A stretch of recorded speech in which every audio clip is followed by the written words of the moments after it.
Burung kokokan dikatakan sebagai sumber kesejahteraan karena setelah diperkenalkan dalam dunia pariwisata, banyak wisatawan yang tertarik untuk menyaksikannya.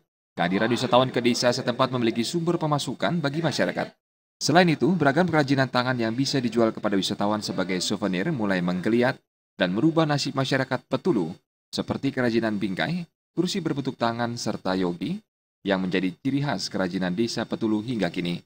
Selain anugerah, menurut Bendesa Pekraman Petulu, Wayan Bena, kehadiran burung kokokan di desanya ini juga menjadi kewajiban desa untuk melestarikannya, karena terdahulu banyak kejadian yang aneh terjadi ketika ada keinginan masyarakat ingin mengusir burung kokokan ini.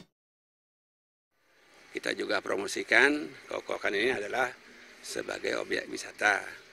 Nah setelah itu tamu-tamu mulai masuk ke sini, kita punya pikiran tamu itu pada saatnya nanti memerlukan souvenir mereka untuk dibawakan pulang. Lalu saya kebetulan waktu masih menjabat kepala desa, berbekal kita arahkan kepada mereka yang masih tenaganya produktif untuk belajar berseni.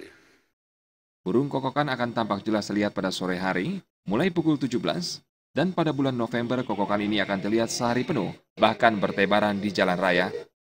Sementara pada bulan September hingga Oktober, burung kokokan tidak nampak terlihat karena musim birahi dan sedang melakukan bulan madu. Dan siklus ini selalu menetap setiap tahunnya. Jack Suma dan Gung Krisna, Bali TV.